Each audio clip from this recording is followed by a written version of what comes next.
computer things accomplished. Welcome, everybody. My sis Irina is here, but breastfeeding her baby, so she also welcomes you.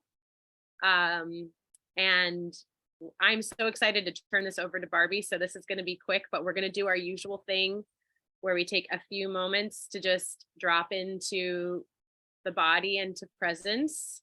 So we never do the same thing exactly, but just taking a few deep breaths. We'll do box breath today if you'd like to join. Otherwise, do the thing that helps you arrive in your body in the present moment.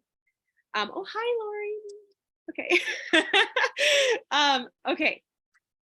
So first, please take a moment to just close your eyes, tune into whatever chaos or silence is around you. Just let your senses kind of shift. Feel your body and notice your breath.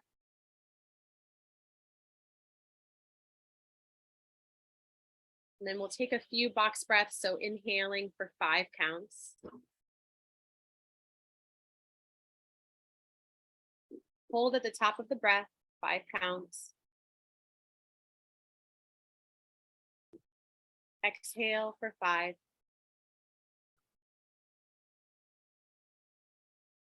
Hold empty for 5.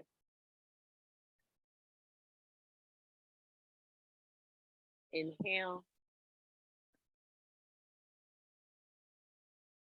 Hold.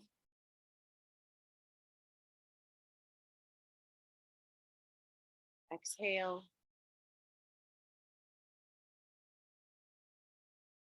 Hold.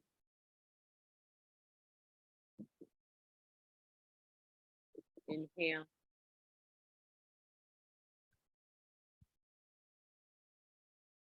Hold.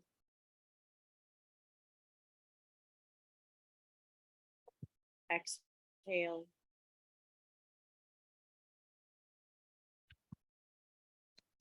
Hold empty. And then just breathe easy.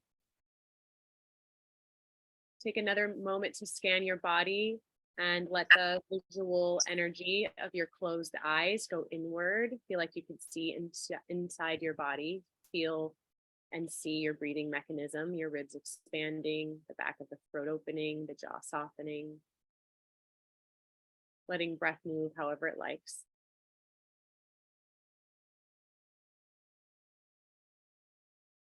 And just tuning into the receptive and wise vessel that is our body, so that we may receive the message and our own wisdom and each other's wisdom. Pores are open, hearts are open, Barbie. I think it's all yours now. Ooh, thank you so much. I needed that grounding. And you'll see how it's all going to come back to that moment, to that experience. But first, I'll tell you how, why that's important. Okay, where to begin? So let me just kind of see who's in the room, okay? And type a 1 in the chat if you know what your infradian rhythm is, and type a 2 if you don't.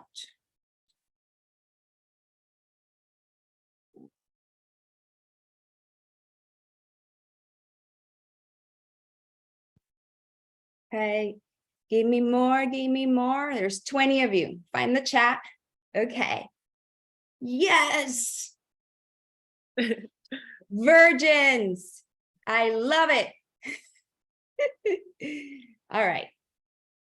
Perfect, because that's exactly what I aim to share with you today. I'd like to plant a seed where you start to get really curious and really excited about learning about your cycle and your infradian rhythm and how to take care of your hormones throughout this 28, 38-day cycle to optimize how you feel, to optimize every week of the month. And so awesome, you're in the right place. Hopefully we have time. And I also tell you about the connection of our endocrine system, okay, and our chakras, okay? I'll leave that towards the end. Awesome, you guys. Two. All right, Donna won. Now, Donna, you guys, we also need to acknowledge the professionals and the doctors in the house. Donna Harpas is an acupuncturist, correct? And you practice traditional Chinese medicine, and so does Irene, right?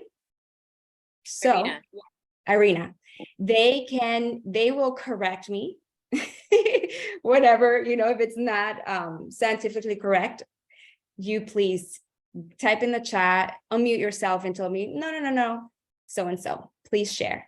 And any of you who know, anything about what we're talking about, type in the chat. This is more like a conversation. It's not necessarily you're taking a workshop or a class or anything like that. So feel free to type in the chat, ask questions, unmute yourselves, ask a question, and like as if we were in person, and we can, talk. Make sense? Type a Y in the chat if you're like, yes, I got it. You got this. You got it, Chama. Yes. Perfect. Thank you, girls, so much. Okay. I'm going to share a screen for those of you who are visual learners. I am a visual learner. And so I have something for you. Let me see, where is this? Okay. It's not sharing screen just yet, right? Not yet. Okay. Share screen. Boom. Does that work? Yes, ma'am. Awesome. Yeah. Hello, welcome.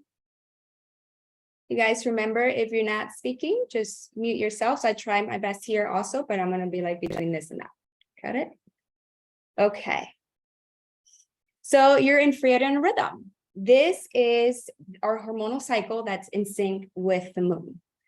This has been known for many years. Our ancestors, a lot of research has been found of our cycles and how our hormones change throughout the month and how they're connected with the cycles of the moons, oftentimes, not all the time. Okay. Now, this is from an online program that I created called Own Your Moon. So I'm going to skip on some things because they don't really relate to this. And I'll just kind of go over it. All right. So you all probably know about your circadian rhythm. Yeah. Type in the chat if you're like, yes, I know circadian rhythm. I know that it's right in front of you, but if you didn't know, just type a no or an N so that I know. Okay, so the circadian rhythm is the 24-hour cycle that has to do with our wake and sleep states, okay? When the sun rises and when the sun goes down. And you can see in this chart real quick. I'm not going to go too deep into that. Circadian rhythms.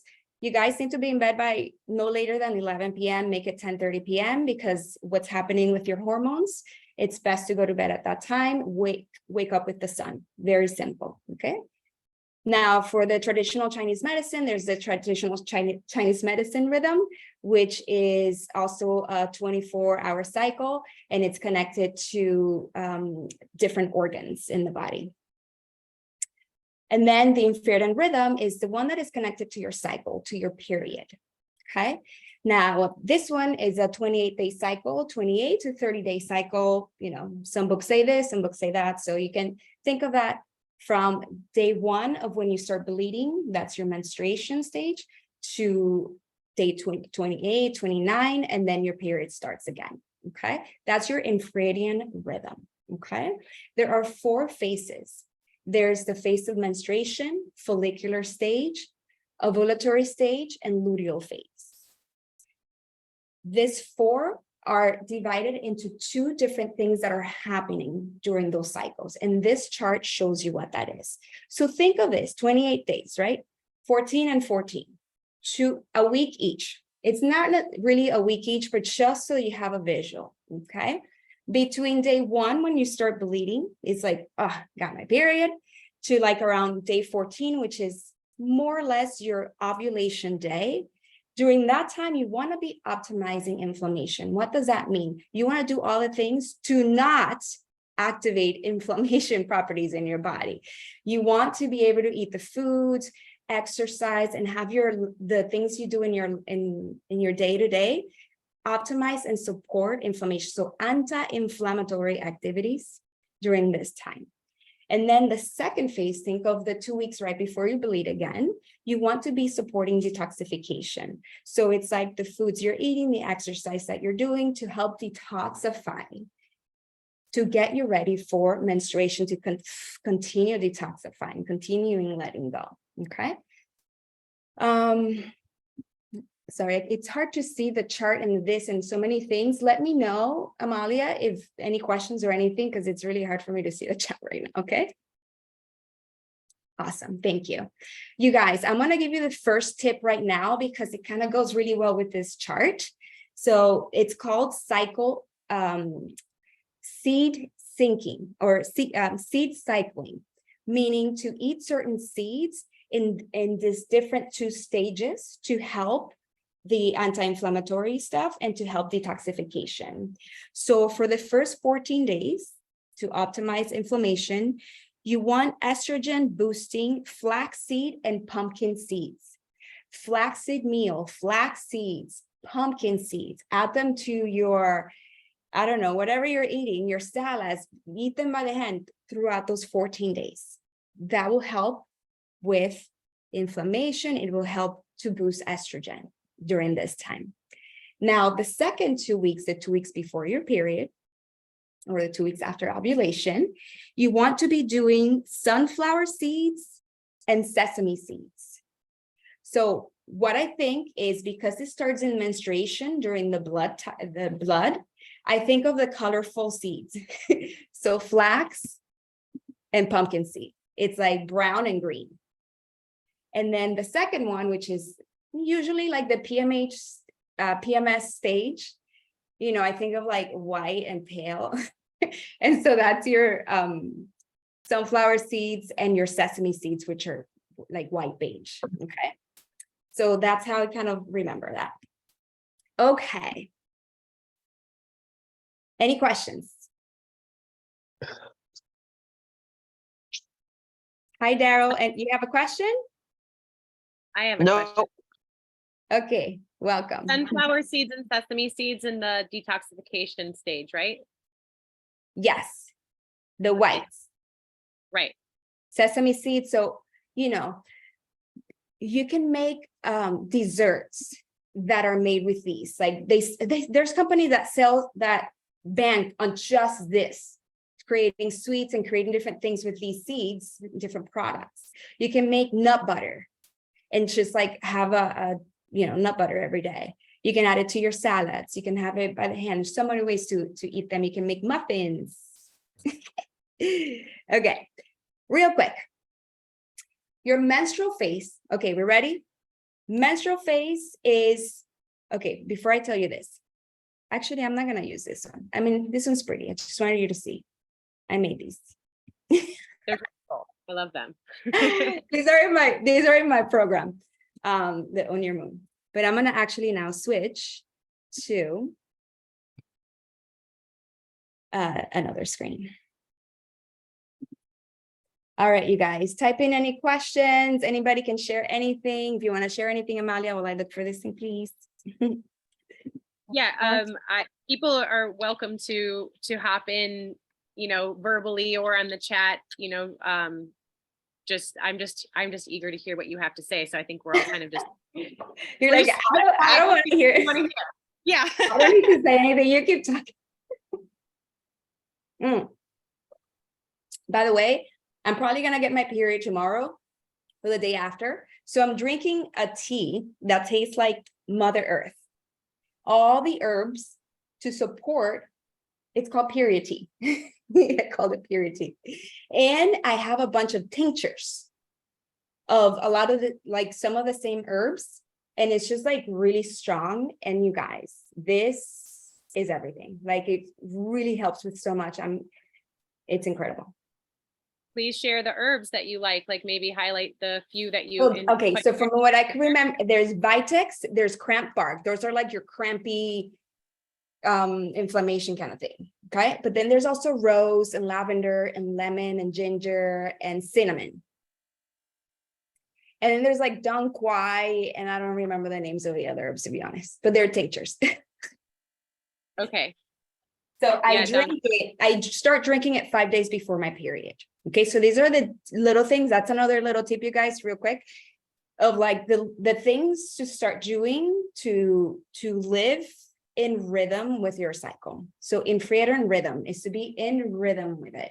Now, if we don't know, we don't know. So this is the point of this, why you're doing this, why you invited me to do this, and why we're doing this. So we can know, because once we know, then we know. Okay, share screen. Here we go. So this is, you guys, you have the VIP, enter full screen. You have the VIP right here. This is my program, Own Your Moon.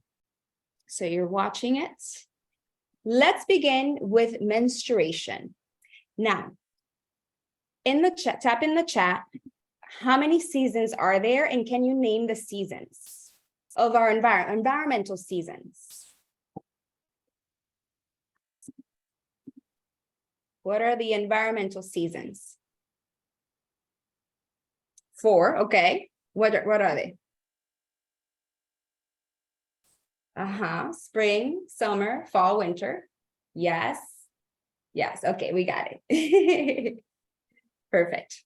Now, I want you to think of this infradian rhythm. I told you 4 cycles, 4 seasons. Like they are external seasons, we have internal seasons.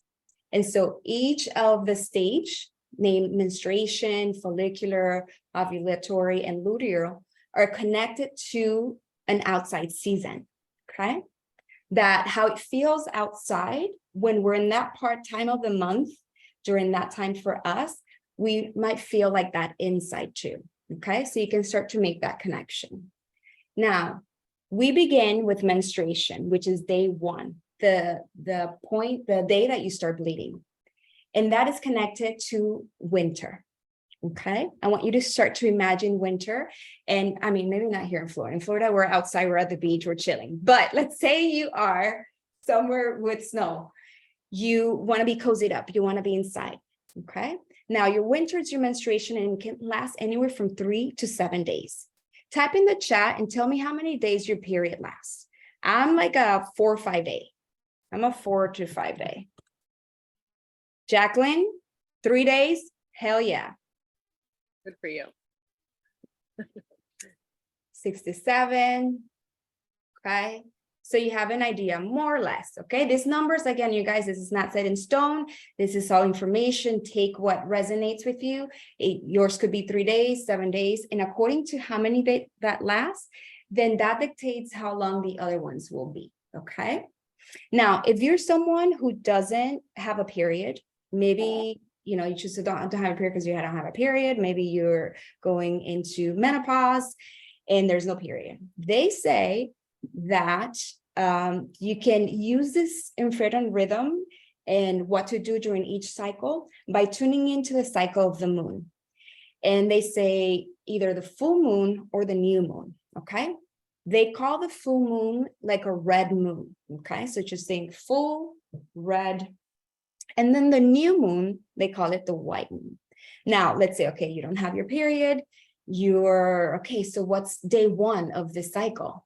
You decide, are you a red moon? Red moon is when you're feeling really creative, you want to be social, you want to be out in the external world, you want to be creating, you got like fire energy, okay? Then let the full moon be your day 1. Now, maybe you're feeling like, I just want to be introverted. I just want to work on my self-care. I want to just go inside, and you're feeling more that energy, then start it with the white moon. Does that make sense? It's all here too if you're like a reader and not audible. Okay, no period, then that will go for you, okay? It's right here if you want to screenshot it or anything like that. Okay. Me too. Okay. Like that idea too. Awesome. You guys, I'm not going to go too much into this because I don't want to bore you tonight. Just kind of going by.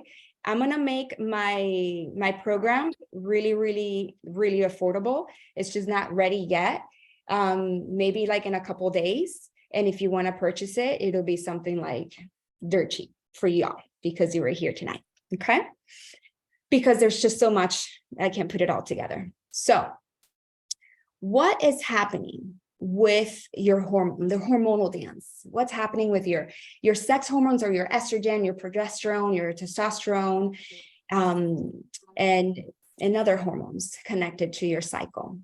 Now, progesterone production ceases as the corpus luteum disappears, triggering the shedding of your uterine lining. Estrogen starts to peak and then it drops. Okay. Again, I'm not going to go super deep with this because I'd like you guys to really just have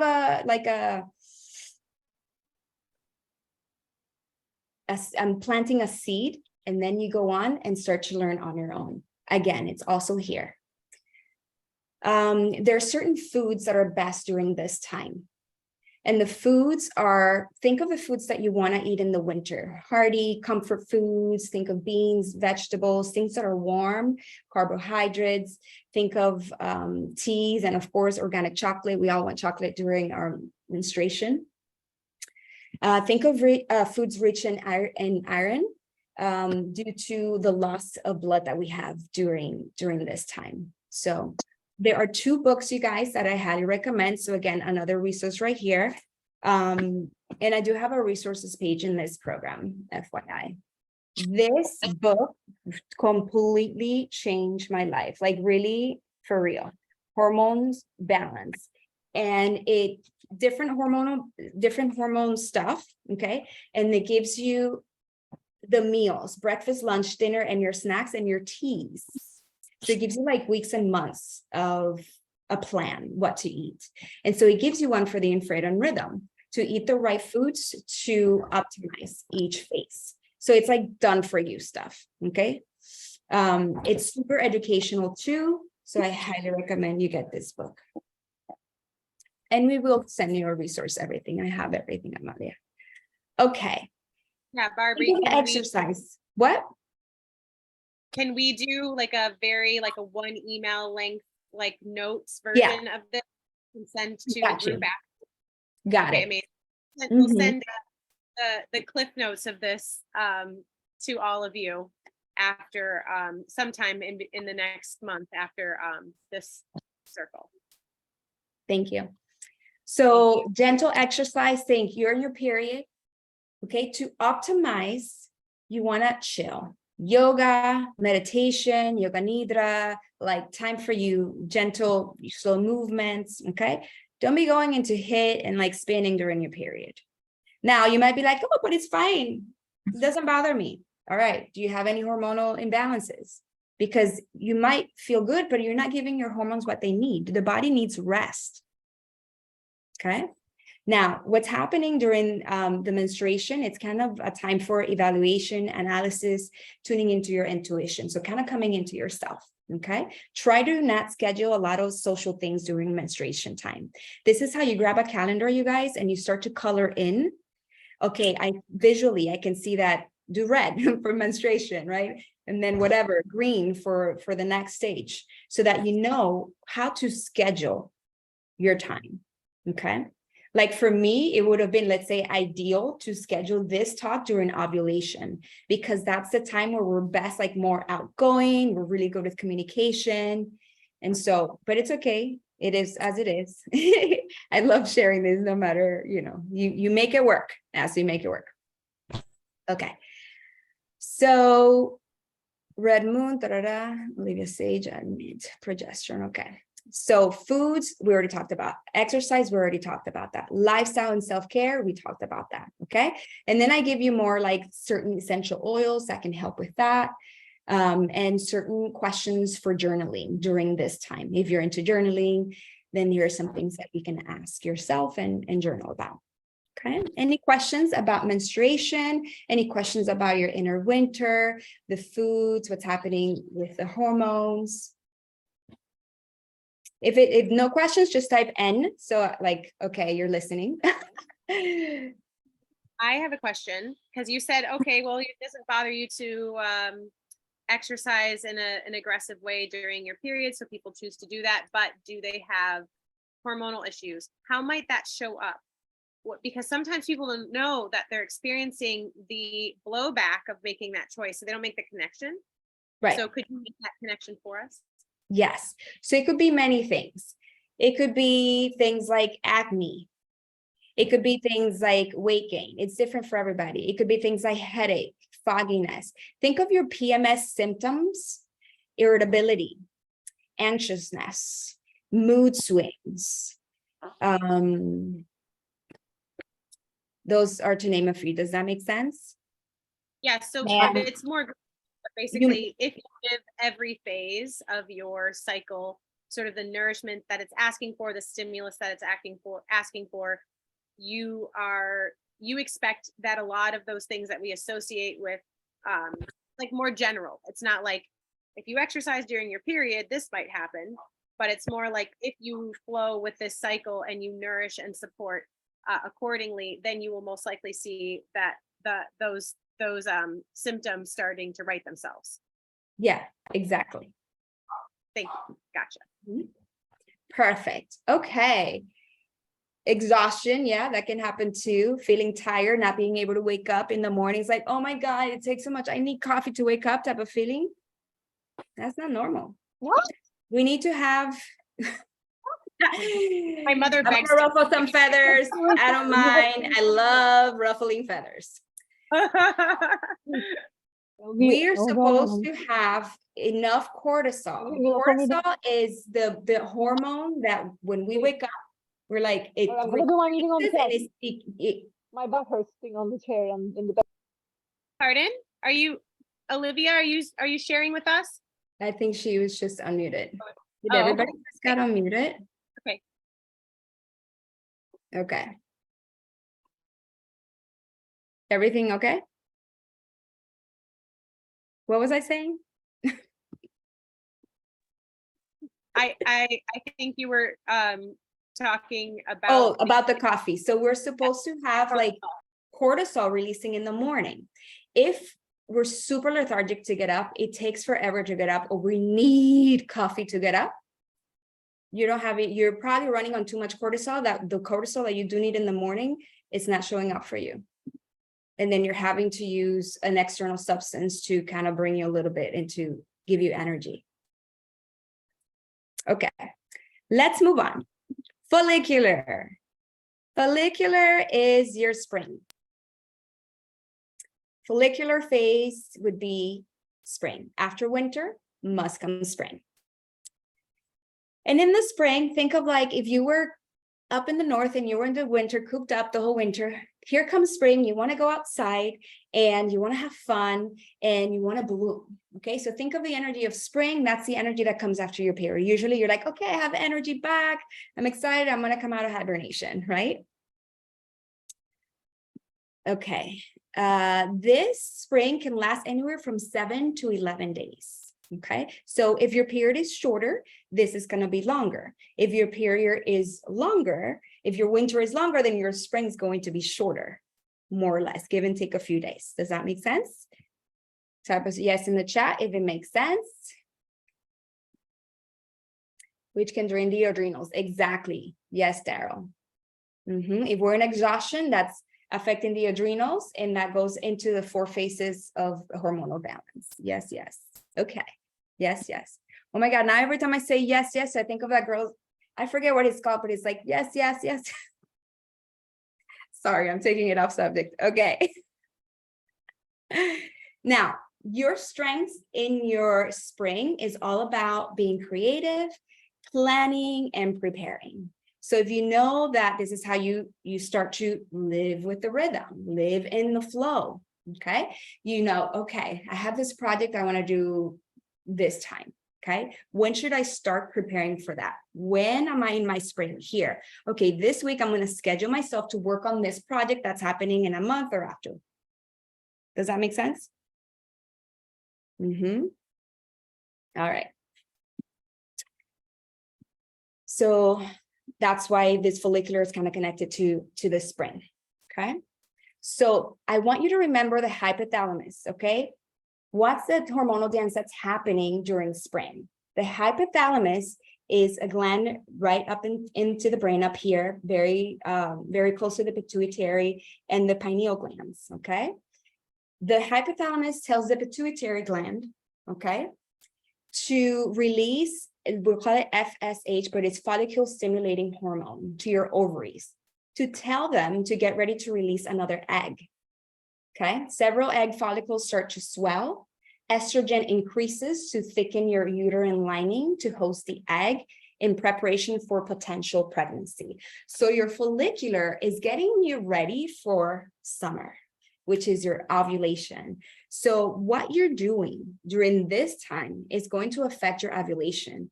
If you've been trying to get pregnant and you haven't been able to, you learn this, get yourself in the rhythm, get yourself in the flow and see what happens.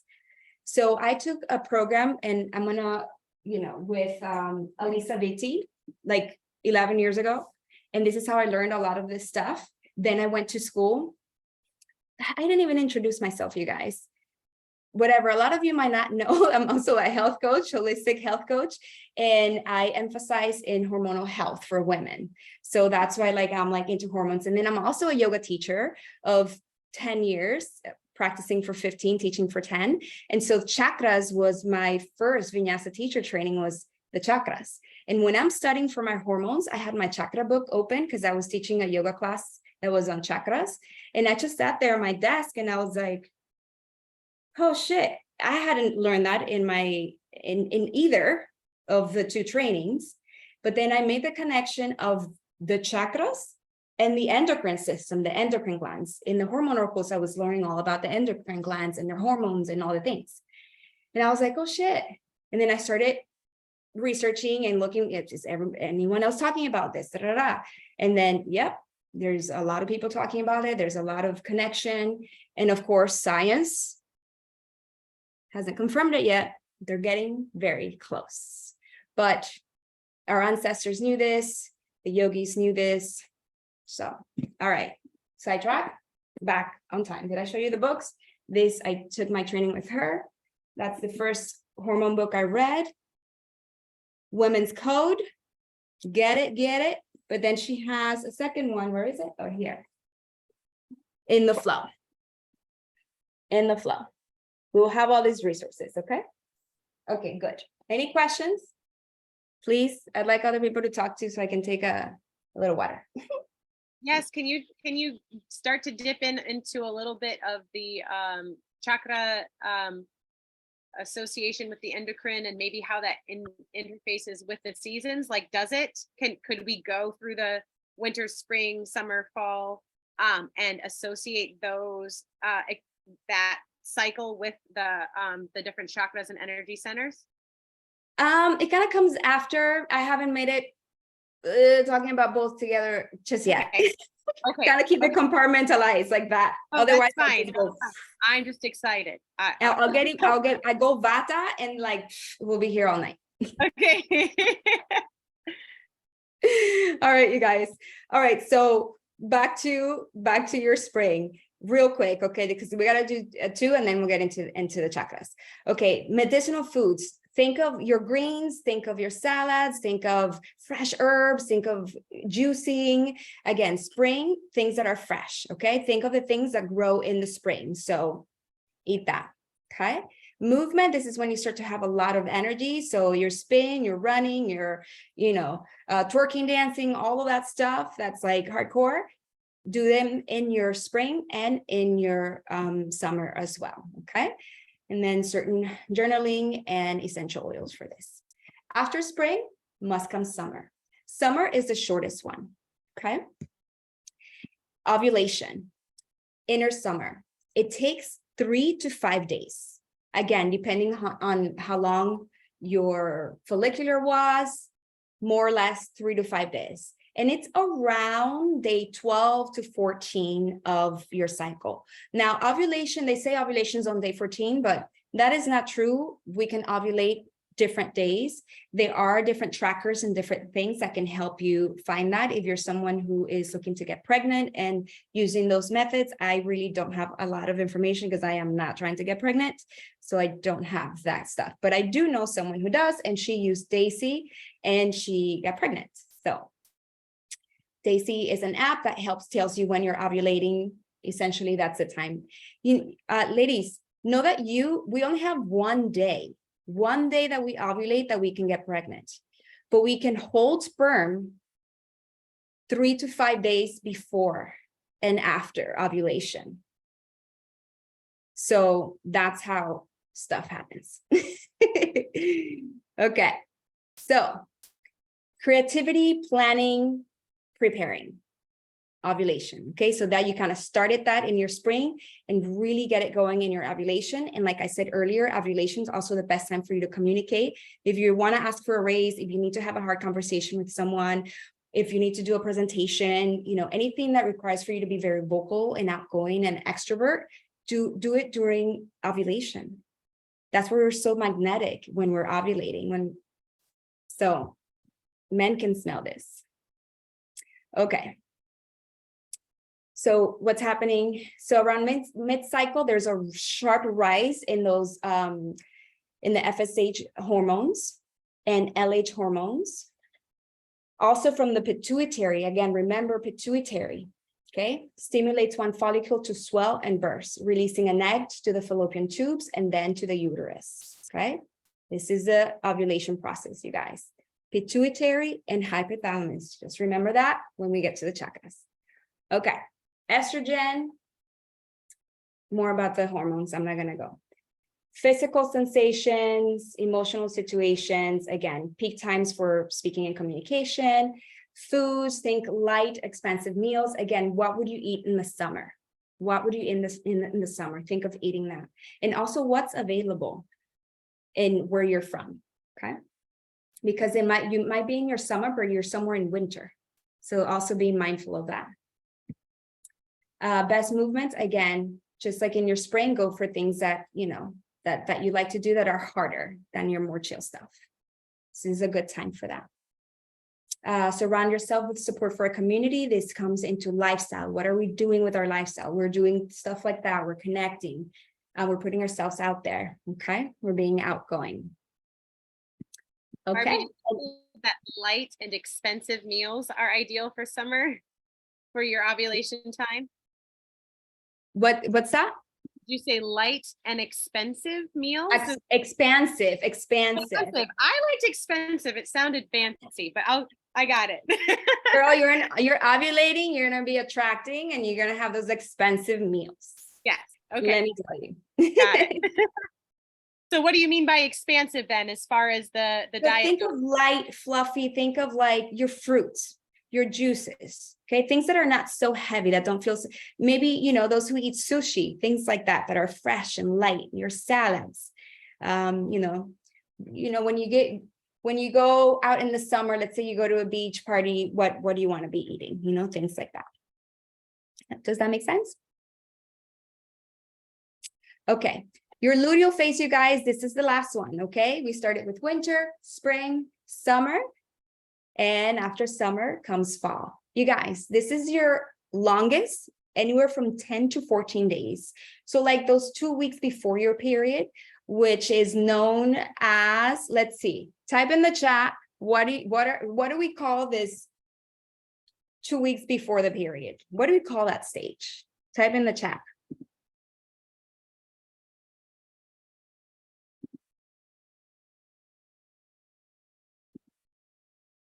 Yeah, it's called the luteal, you're right. But yes, Laura, you're right, PMS.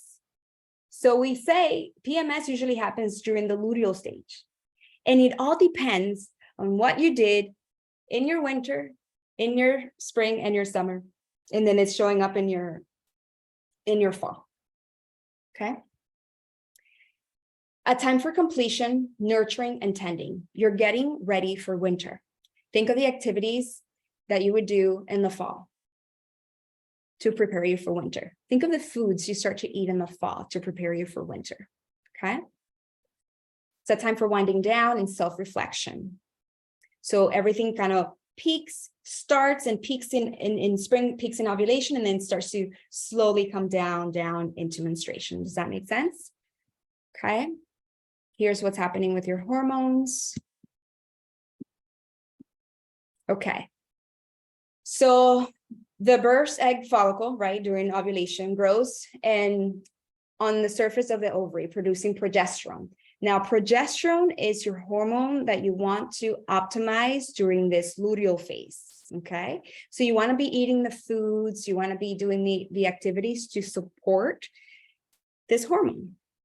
And I gave you a tip already on what to do for that: progesterone boosting sunflower seed and sesame seed, okay? Think of your warm meals, think of your vegetables, stews, things that are hot, soup, okay? Think of your root vegetables for your fall. Think of the harvest of fall. What foods, what vegetables do we usually harvest in the fall? So think of eating those. Movement practice, your yoga, your Pilates, you start to kind of wind down. You still have some energy, so kind of play it by ear, see what works best for you, okay? But this is generally what's going to help your hormones the most, okay? Lifestyle, think of introverted work projects. Also think about, you started something in the spring, something in the summer, maybe in the fall, you're just kind of really looking into it and seeing when you're ready to really release it, okay? Certain oils, certain questions and journaling for that. All right. Any questions? Winter, spring, summer, fall. Menstruation, follicular, ovulation, and luteal. Okay. Cozy up, stay at home, go out and play, be social, do all the things, go to all the dances, and then start to wind it down. Maybe you're still socializing a bit, but maybe you're doing more breath work stuff, you're doing some meditation stuff, doing your luteal, and then menstruation. Okay, does that make sense?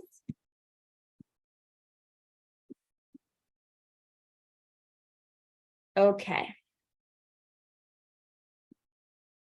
I'm gonna chime in because no one else is, and I have questions that I'm hoping. Is it too much? Is your brain like, oh, why did I do this? No. I want more. These are great. Like, I would love. Well, I'm gonna try to focus my own brain here. I personally have a shortened cycle ever since my child, and I don't know if anyone else has experienced this before, but I wanted to know if it was your opinion that through this practice of nourishing the individual portions of the cycle, if it was like, if that's a sign of hormonal imbalance, and if I were to be more mindful throughout the cycle, if that timeline might stretch back out to 28 days. Like, have you encountered that in your work?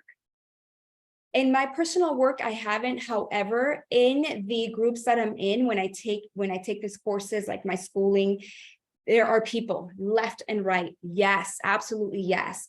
That haven't been able to get pregnant, that had painful periods and bloating that don't anymore, that, like the same students that are learning and going through this. So I haven't personally, with any of my personal clients or myself, I've had a normal cycle. My issue was really bad PMS, like really moody and bitchy and bloating and cramping. Okay. Now, it's not to say that I haven't had any of those. I don't have any of those, but I have the shortened cycle. So I didn't know, like, if I don't have the cramping and the whatever, is this just me, or is it something I need to be looking at as like a communication from my body? Like, it's great that you don't have the cramping. It's just all different hormonal imbalances. It's different for everybody. You just had a baby, so that changed everything. You guys, the number one thing, I'm just going to tell you right off the bat, the number one thing that's throwing it all off is our stress, whether perceived or real stress, okay? And stress is the one that we make up in our head, but also the stress of life. you're moving, you lost your job, somebody died, whatever stress, whatever it All is of for that you. in the same month. Huh? Did all of that in the same month. Yeah. Yeah. Yeah, and throw that when you're menstruating, not when you're like ovulating, where you're like, oh, you're lioness, you're like, I'll take anything.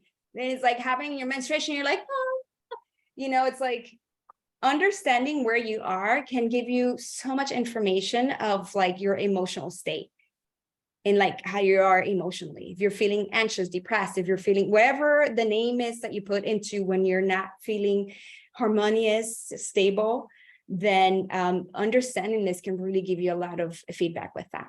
Okay. All right. I have odd cycles too, short cycles. Definitely. May I a little? Yes. Yeah. Okay. How long ago did you have your baby? Yeah, you're muted. Not that. I mean, it's he's almost 4. He'll be 4 in October, so it's not that recent. Well, that's so a lot of times after women rather have babies, I notice their hormones shift dramatically, and it's super common. And also your thyroid and your metabolism might have shifted, and it's all so deeply connected, that HPA-T axis, the hypothalamic, pituitary, adrenal, thyroid axis. One of the things that I would have you look at, and I don't know if you pay attention yet, and anyone who has shortened or long cycles, is do you chart or pay attention or use an app that indicates when you ovulate? I know when I ovulate because I feel it. It's like a very like, hello, and that's also new. It used to be like I got pregnant the first time I tried because my period was very regular and I had a 28-day cycle and I knew my fertile window. And the first time I tried, I got pregnant. And I also avoided pregnancy the same way. So I was pretty in tune. But after I had the baby, the cycle became a bit shorter, a little bit more painful. I figured out what was going on there. And it was because I was taking a medication that I hated taking, but kind of felt like I had to. Once I was able to get off the medication, none of my other period symptoms persisted, but the shortened cycle. How much shorter? What's that? How much shorter?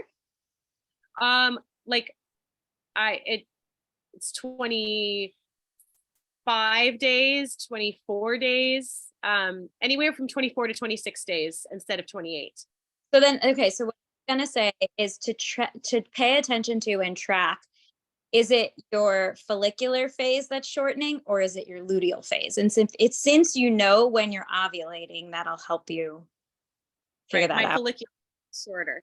So is there something in the follicular phase that I could do to prolong that period of time to help? Because the ovulation comes really soon. I'm like a week and a half in and I'm like, I'm already cramping and ovulating and I just got done with my period kind of thing. Yeah, so I would follow some of Barbara's tips for sure for the follicular phase. From a Chinese medicine point of view, my food recommendations are a little bit different. From a Chinese medicine point of view, right after you bleed, and Barbara, I'm sure you'll find this interesting because it's so different. It's such a different perspective. Right after you bleed, you're actually, what the thought perspective is that you want to build your blood back up. And in Chinese medicine, build our blood back up, and I'm sure Irina agrees with me here, by eating blood building foods, and very traditionally that is meat, organ meats, red meat. And so we're not really focused. That's the opposite of lowering inflammation from a Western point of view. But even like leafy greens and beets and things like that, if you don't eat meat. But one thing that I love for this is taking liver supplements to support this is during the follicular phase. I mean, honestly, in general, because it supports blood production and nourishing the blood. Okay. So like maybe the idea of what we would do during the menstruation, the winter, because we're bleeding and depleting, we could, if we're finding that we're not feeling like our strongest during the follicular phase, we could keep nourishing in that way and try to continue to build the blood and build the heat, the chi in the body until you find a little bit more balance. Yeah. Yeah. And I do think that following the overall cycle syncing is great. But yes, both together. Yeah, well, because it's all healing our own bodies. So it's like this information, like what I'm going through, and thank you so much for this like wisdom, both of you, because then I'm assuming that that's going to be like, you know, a little bit of a light bulb for someone else as well. Sure. And it has to be personalized. So it's like, if you can layer both of these information, you know, both of the points of view on top of one another and like check it with your own experience and intuition, then that's when it really makes the most sense, because it's not going to make sense exactly the same for everybody. It's just like a starting point.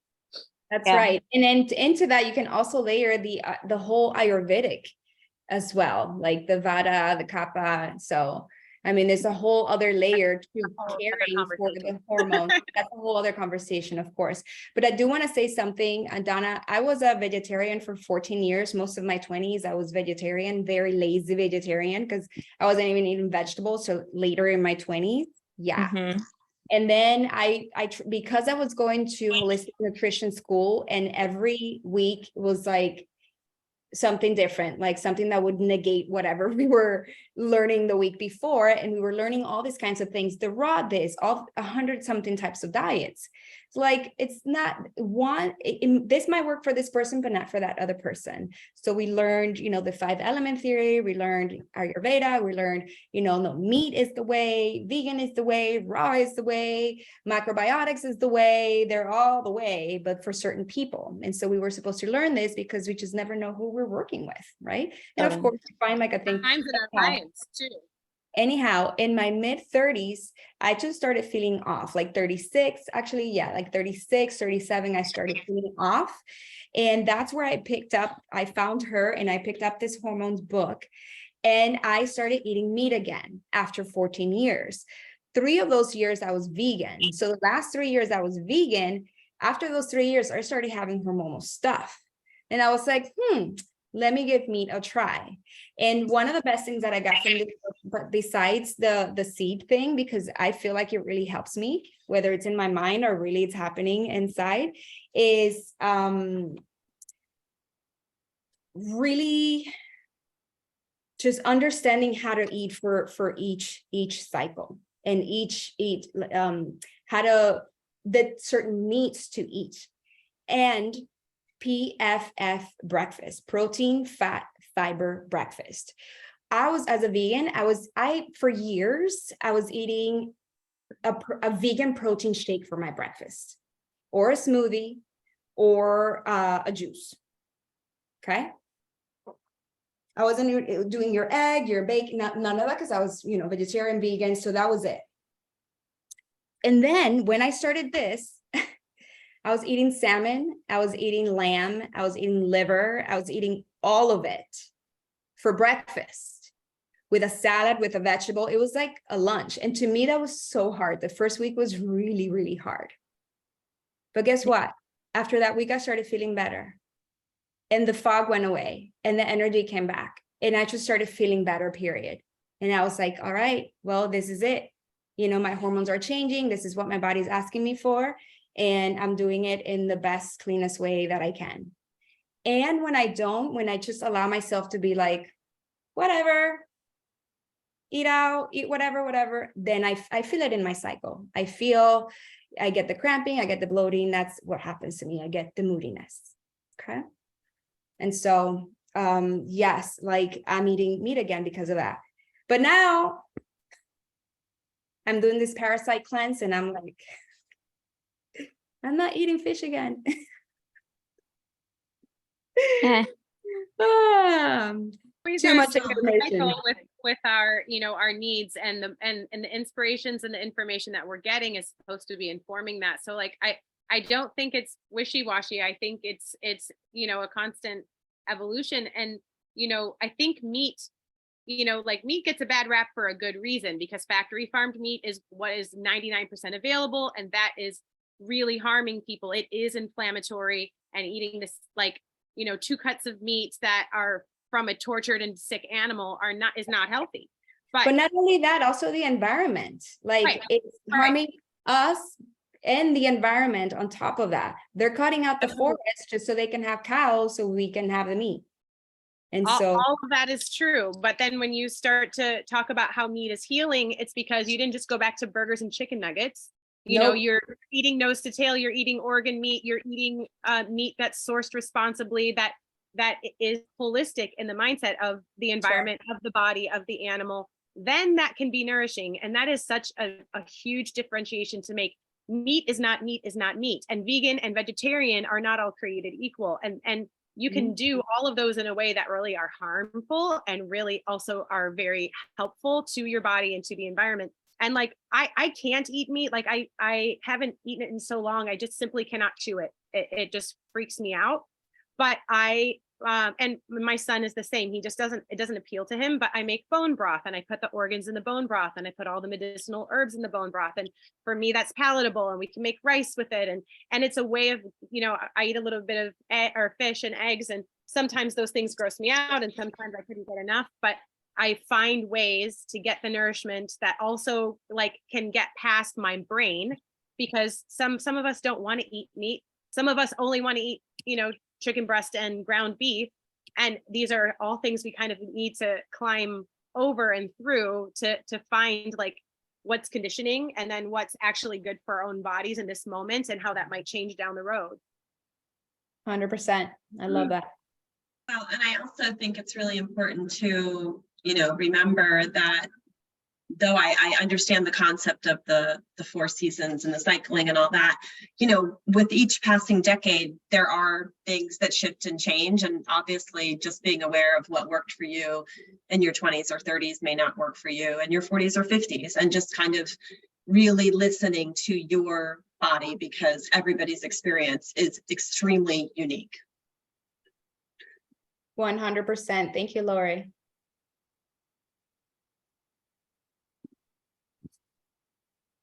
Lori, you read a book on hormones that really helped you. Do you want to share? I think it was like the Suzanne Summers book. I've heard a lot of good things about that book.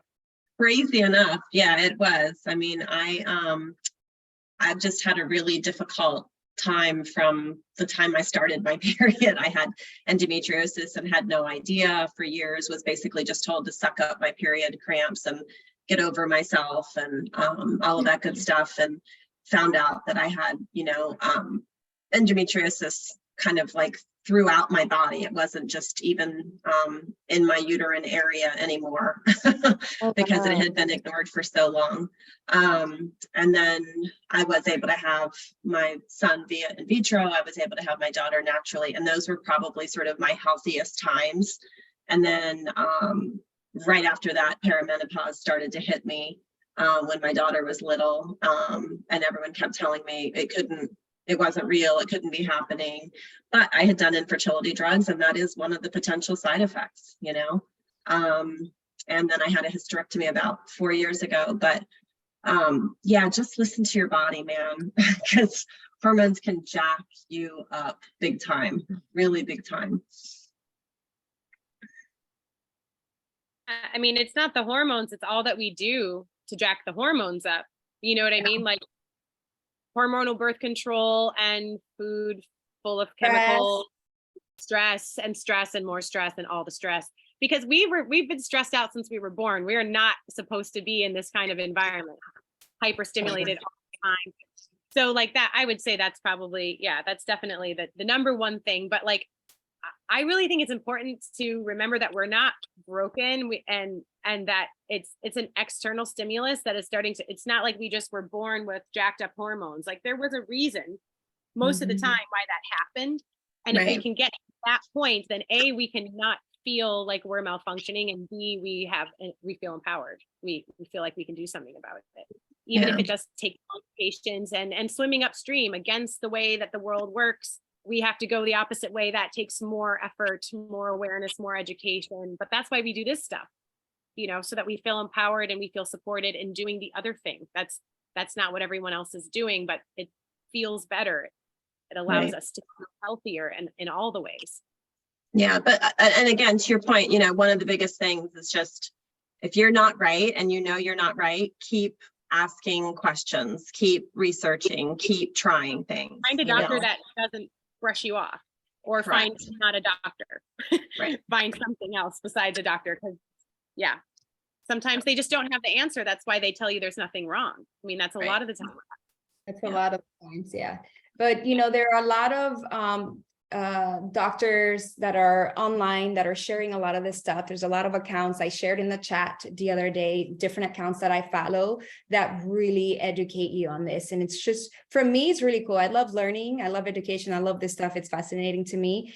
And I think it's just our duty, our right to learn about ourselves and learn about our body, you know, and really understand the organs, what they do, and what are we doing in our day-to-day with lifestyle, food, and exercise, and our thinking that is affecting our hormones. It's 9:06. I haven't talked about the chakras. I can get into it right now and do like a 10-minute, quick 15-minute max.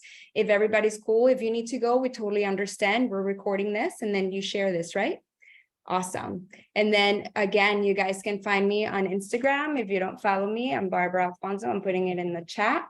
And then you can tune in with me, but we'll share resources and things like that. But if you can stay, then stay. That way you get your questions answered.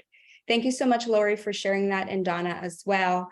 And Amalia, you know, this is all, again, like I said at the very beginning, planting a seed, so that for those of you who didn't know, the majority at the beginning didn't know what the infradian rhythm was. Now you know, and now you have a foundation to start to really research, like Lori said, like always ask questions and learn. Like for me, this has been, all my 30s has been about learning about this. I didn't know this until I was 30.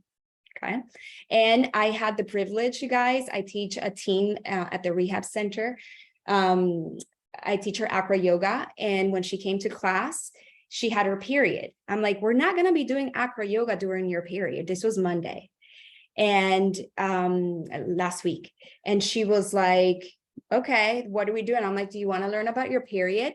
You guys, I gave her this class pretty much to a 13-year-old. Of course, she was kind of like, whoa, I made it kind of, you know, for her to understand.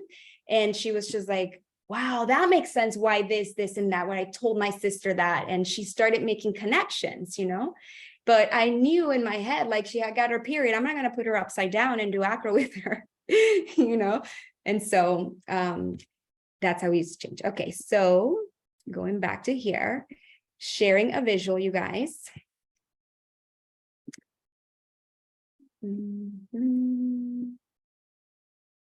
Okay. So here's a side-by-side, kind of like when I told you my story that I had one book open with the endocrine glands and the other book open. It was kind of like this. And I just started looking, and I'm like, oh, that's interesting. That lens is saying the same. And when I started looking, yes, in fact, there's a connection within the endocrine glands. So, quiz, type in the chat where's the chat? I can't see the chat anymore. Oh, there it is. Tap in the chat. What type of system is your endocrine system? Like the glands, you know, there's respiratory system, cardiovascular system. What are the glands doing? What kind of system is this? And if you don't know, just put an N, like, I don't know. No, I don't know.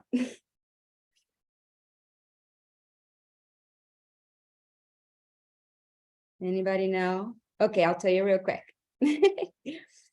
So think of your endocrine system as your chemical system, chemistry, chemicals, hormones. Your chakra system is your energy system and chemistry system, okay? One's in your physical body, the other one's part of your energy body. Now, your endocrine glands, you see them onto the right here. For women, we have the ovaries. For men, the testes. We have the pancreas, the adrenal glands that sit right here on top of the kidneys, the thymus, the thyroid, pituitary, pineal glands, and they forgot to put here the hypothalamus. Okay, now when we go into connection of these, the first chakra, the root chakra at the base of the spine, is connected to the adrenals. I know visually here you would think like, oh, your testes and your ovaries, because they're down here and the adrenals up here. It's actually connected to the first chakra. So the first chakra, we know that it's all about survival. It's all about safety, feeling secure. And what's throwing it off balance, it's being in fear, living in fear, not feeling safe and secure, not having our basic needs met. And so that kind of a fear that puts stress in the body. And the adrenal glands release cortisol and adrenaline and other small sex hormones too. And I don't know how to pronounce it, norepinephrine, but these are your fight, flight type of hormones, like go, go, go, stress, cortisol, okay, fear. Now your second chakra, right below the navel, sacral chakra, that one's the one that's connected to your ovaries and your testes. We know that the second chakra is all about creativity, sex, sensuality, okay? Then goes hand in hand with the endocrine gland of the ovaries or the testes.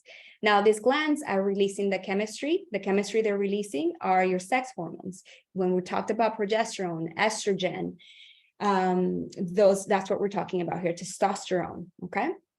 They're being released. That's the chemistry being released here. And the energy is that of sexual health, okay? Okay. I can't see the chat. Amalia, check in for me if anybody has questions or anything, or you can just unmute yourself. Okay, moving on to the third chakra is the yellow one, and it's your solar plexus, okay? I think you're pinned because I only see you. Remove pin, there you go. Oh, there I am.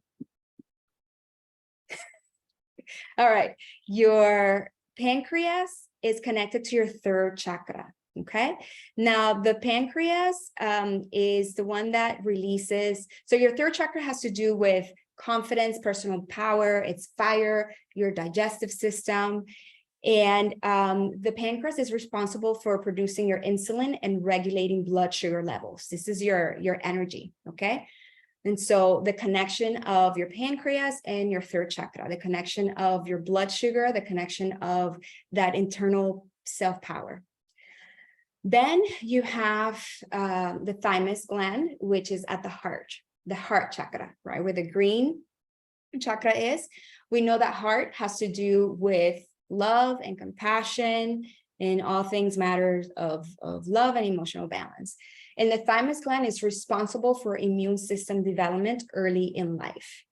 Now, immune system, love and compassion, okay? The energy and vibration of the heart and how that's so closely connected to the thymus affecting our immune system. So when we notice, next time you're feeling like your throat or you're feeling like your immune system is low, you get sick often, how's your heart? How's your heart chakra? How's the love situation in your life? Okay, we can start to connect the dots. Okay, then moving on into the throat chakra, the blue one right here. And that one's connected to your thyroid gland. Now we know the throat chakra has to do with communication, speaking your truth, vocalizations. It's also connected to lying and being deceitful and not being honest, not being authentic with your word. Okay, so that's, you get your like pendulum. The chakras can either be balanced, they can be underactive or overactive. And our thyroid can also be underactive or overactive. In fact, all of our hormones, we can be releasing too much of the hormone or not enough of the hormone. Okay, so what happens at the throat? What do we get? Hyperthyroidism or hypothyroidism.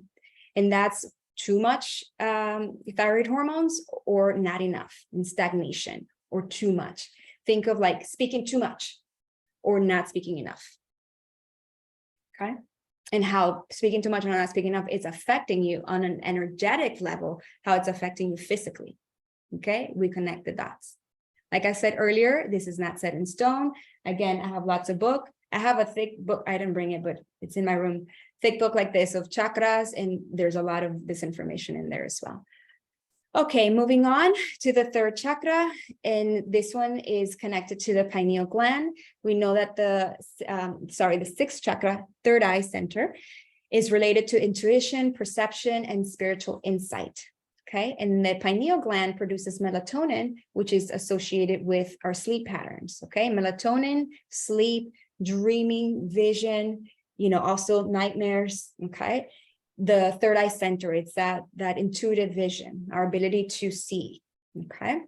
And then we've got the crown chakra, and they connect this one to your pituitary gland.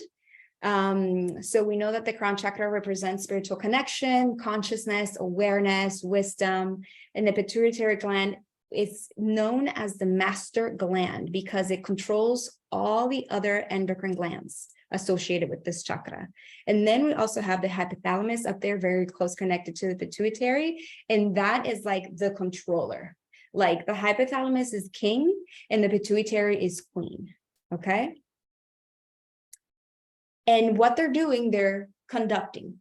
Think of an orchestra, okay? And there's the conductor leading the orchestra, okay? That's the hypothalamus, okay? And then you've got your pituitary lead, and then you've got the rest of the hormones.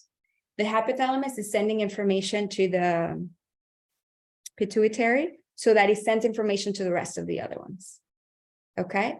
So what's happening up here trickles down and has an effect everywhere else, energetically, physically, okay? So it begins here. We need to mind our mind.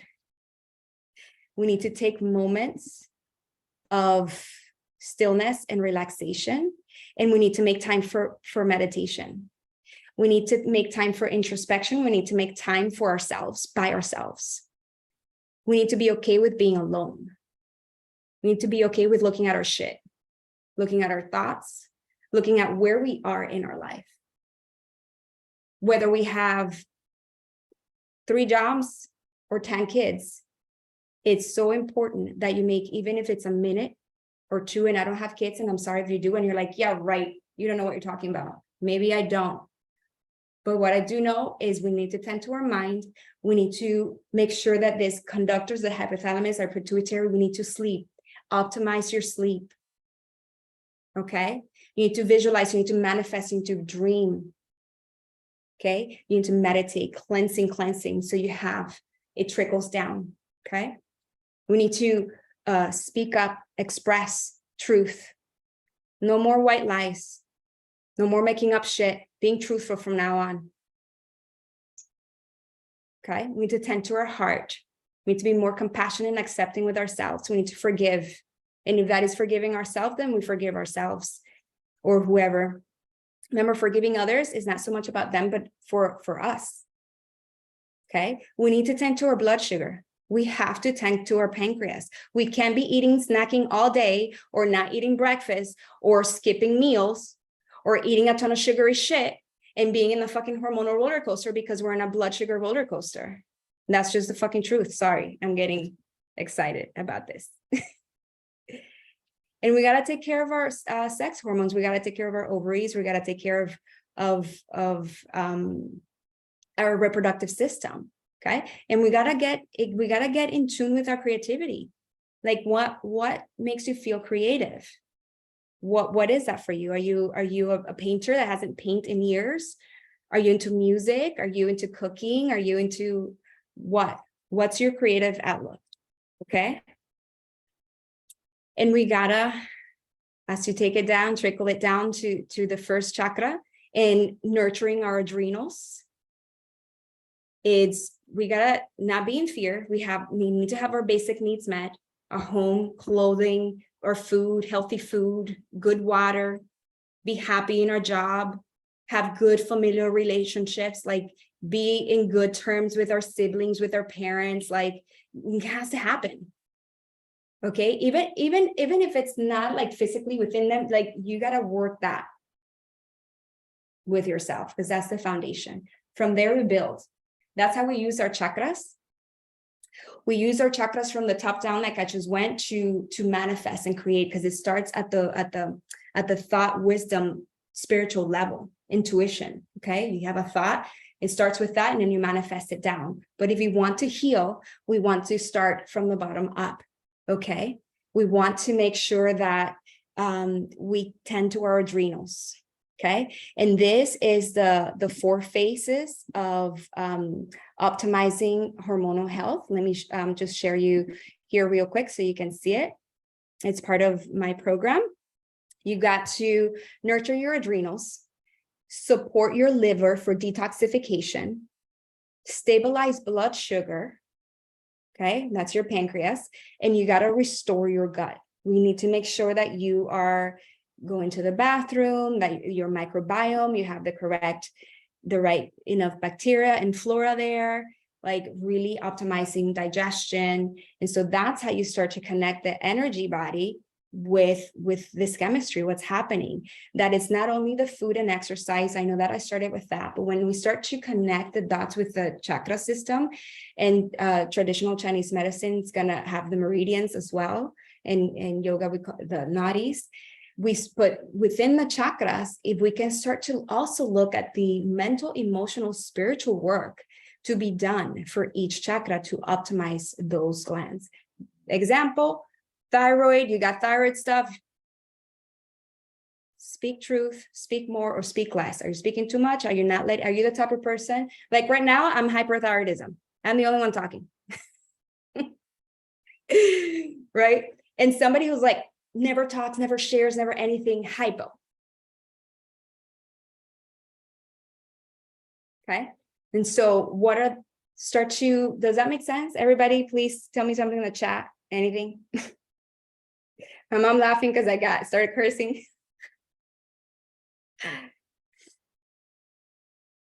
Okay, I think that was it. That was more than 15 minutes. I'm so sorry. My apologies. I just got in it. I wasn't looking at the clock, but that's pretty much in a nutshell. Planting seeds, you guys, there's so much. I think I'm just like scratching the surface, and I've been at this for about like 8-9 years. The beauty of this platform is that we end up having women who spend a lifetime on a few things that are so dear to their heart, and then they come and distill it for an hour and a half. And of course, it is always just scratching the surface. When we did our in-person circle, and I was that was great. I mean, I was like, I needed weeks. I need at least a week, and I have an hour and a half, you know? So the beauty is that this is supposed to be an inspiration, like a door that we walk through within ourselves, right? So that we can start to get curious, and we have a little bit of a map to kind of know where to look.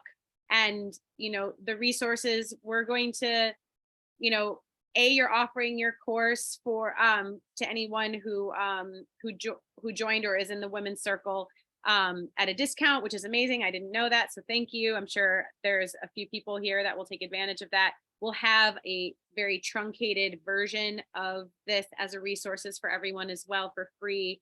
Instagram profiles that are helpful, books that are helpful, maybe a few notes for each of the seasons. Maybe Irina can drop in a few TCM notes to layer on top of your notes, Barbie, just so that people have another perspective. Like Donna was sharing, was it Donna? One of our friends was sharing earlier. And so we'll, you know, we'll keep this conversation alive. And, you know, I've already gotten text messages like, can you hook me up with this person? I want to talk to that person, blah, blah, blah, because, you know, people are resonating with what people are sharing. And that's what this is about. This space is about like kind of like opening the door and feeling like you have a community to tap into. And so I'm sharing in the chat, there's a YouTube playlist I created about endocrine system and hormones to learn more. So like you play a playlist music, but this is YouTube educational playlist. And then the second link is the one TED Talk from Alisa Vitti, the book that I shared, that completely got me like, whoa, that's the thing that initiated, that was my seed that was planted, and I nurtured it to the point that I studied it. So that was that video, and it's like 11 years old.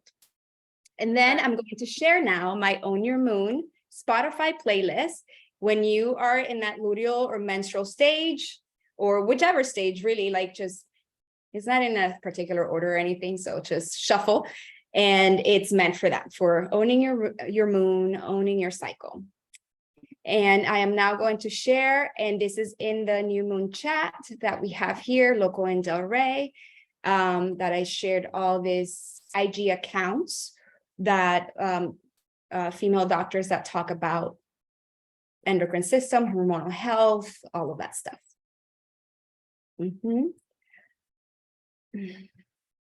Um, Menopause so and we menopause. can we include all these links in our resources? That way, if people are able to like cut and paste in time, that they'll be available in an email that you can refer back to anytime. And For those who are like me and can't wait, there you are, copy paste. yes, both. Yes. The question about perimenopause and all of that stuff, that can be a whole Other thing. yes. But this is also, I think, really this information can help if you're 13 or 50 or 60, because even if you don't have the hormone waves that you have in your 20s and 30s, like you said, we still connect with the earth, we connect with the moon, we connect with the waters. We have this push and pull that is so natural in a female body that syncs up with the earth. If we can start to just feel just little tiny whispers of that and start to nourish it, maybe just like try some things, maybe it's trial and error, and then notice, oh, this is a yes to my body, I'm going to keep doing this. It's really just a place to start becoming more aware of oneself, and then the answers are going to be individual regardless of what stage you are in your menstruation. Like, whether you're perimenopause or trying to have a baby, it starts with like self-exploration. Yes. For me, it's important that mothers know this. And if they have girls, that they teach them this, because they're not going to be taught in school. So Yes. I want to, I'd love to teach teenagers too, but, I just don't have a lot of patience, that much patience. So I think the parent thing, like I want the parent to know. So this education comes from the mother. How beautiful that it can come from the mother, like, yeah, let's get it together. It has to, because it's not coming from anywhere else. And sex education teaches you, like, if you have sex, you will blow up, have a baby and an STD all in the same day. So, it makes teenagers shut off. It's like, that's not valuable information. So if we are actually honest about, like, this is when you can get pregnant, this is how you take control of your fertility. If you want to get pregnant or don't want to get pregnant, if you're having symptoms, you don't just go get on the pill because you have a bad period or your skin is bad. That's what every teenager is taught. And they're all just want that pill because they want that fix. And I was on the pill for so long for the same reasons. Like, I had horrible periods. Nobody was able to educate me in this way. And that's why if we have these circles, and it can trickle down to, the baby girls in our lives. Yes. Well, thank you so much. We went 30 minutes over. There's still No, 7 we didn't. I always allow for an hour and a half. This was perfect. Oh, great. I thought it was just an hour. Okay, awesome. No. I mean, it can be whatever, but the standard is an hour and a half, and I usually take a few seconds in the beginning to do what we did, and then if I'm lucky enough to know and have the next guest present, then I like to loop them in. So first, I just want to say thank you, Barbie. This was excellent. I can't wait for the resources, for things to just kind of be like clearly laid out, a couple essential oils, couple herbs, couple soups and vegetables and whatever for each phase. It's going to be like a great little cheat sheet.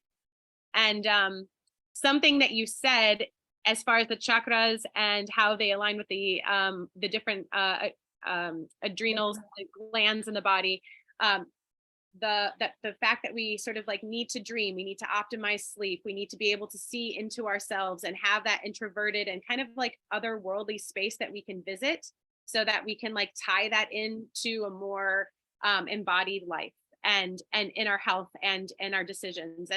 And that is actually where we are headed next as a circle, where we have Bailey coming on next month to talk about dream analysis, particularly Jungian dream analysis, which I am so excited about. Like, I got you guys to line up right like in the same week, and I was like, boom and boom, these are like two things I've really wanted to dive into forever, and they're back to back.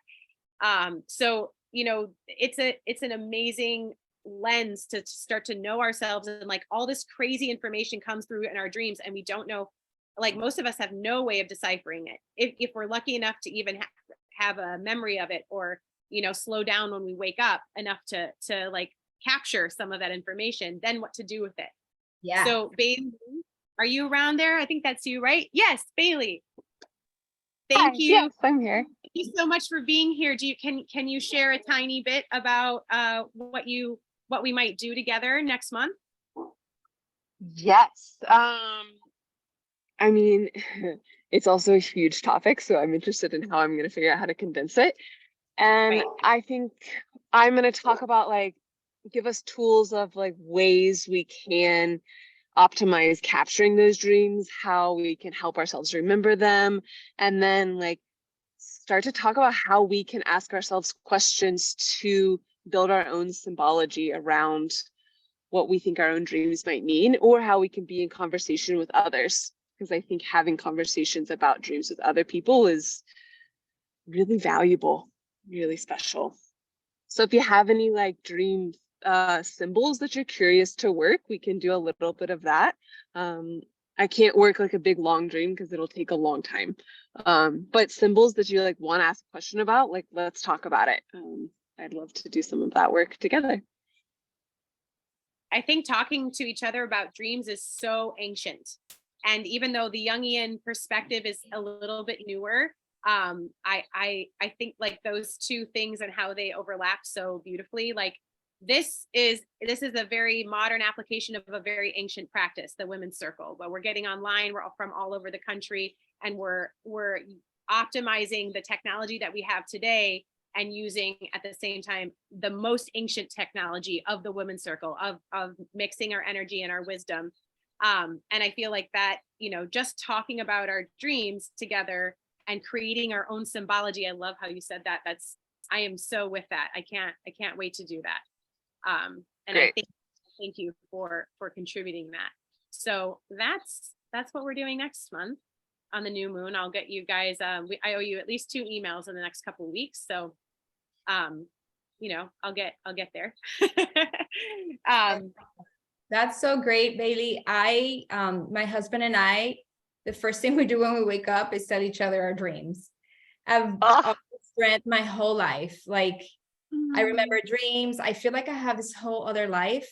And oftentimes, and this happens to my husband too, when we like go to sleep and we lay our bed, it's almost like we're entering, like, oh, we just remember where we left off when we woke up. And like, Totally.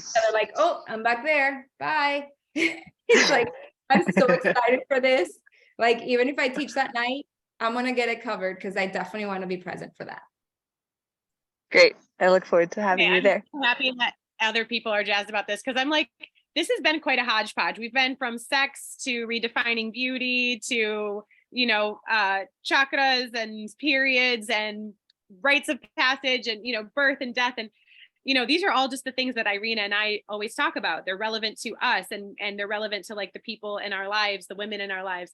But it could probably seem like, so like, what, like, where is all this coming from? But I can see that there's a lot of people that are layering in with us who also appreciate this, like, this hodgepodge that we're putting together. I think it's amazing. I wanted to also finish up because I just remembered how you started with that 5-box breath and how that got us so present and quiet and like, this is what we're doing in unison together. Like I said, it's going to come back to that. That is like, if there's one thing to do to optimize and support our hormones, starting with the hypothalamus pituitary, because they're telling all the other ones what to do. Breathe, meditate, take a moment, a minute or two, maybe a 15-minute nidra meditation, like connect to your dreams and learn about that and like really optimize that time of sleeping and dreaming. And if you have young kids or whatever, like you said, you don't know, some of us are in the thick of it. It is amazing what 2 breaths will do. Just where you only give attention to your breaths for 1 or 2 minutes or 1 or 2 breaths. If that's all you have, it is an immediate gratification. You get exactly what you're looking for from that breath. And, like a lot of things will make you feel better, like down the road, I'm going to eat well, I'm going to exercise the right time, I'm going to meet this seed and that seed. The breath gives it to you right now. And it gives you the feedback like, okay, this is a yes to my body. So I would say like, if you can't do the yoga nidra and you don't feel really connected to meditation, but you can just sit and take 3 box breaths the way we did, all of us felt a shift. It is always so like noticeable. So it can just start with that. And if it can only be that, let it be enough, because sometimes we don't do it because we think that's not enough. Well, and to your point too, Amalia, teaching that to your children at a very young age is super critical as well. It really just helps shift them at times when they don't know what to do with their emotions too. Yeah, even if they won't take the breath, I'll tell him I'm taking the breath. Yep. I'm not telling him to take a breath, because Yep, even completely. when somebody tells you to take a deep breath, they basically give you the double middle finger. Yep. Yep. But if you're like, mommy's going to take a deep breath right now because I'm having big feelings. It's like the modeling, and they The modeling's huge. Right. Their body feels your body. And the same way that their intensity is building your intensity, it flips, then your calm can bring their calm. It's easier said than done, but it absolutely works. And I have implemented it more often than not. Okay, well, thanks everyone for sticking with us for, these last dregs, the last of the minutes here. We love you. We thank you, Barbara, especially, everyone, for your contribution and presence, and just your continued kind of energy input into this circle has been amazing. So, Bye, ladies. Thanks, everybody. adios. Ciao. Barbie, Thank end you. recording for us, honey. Yes. You end the recording for us.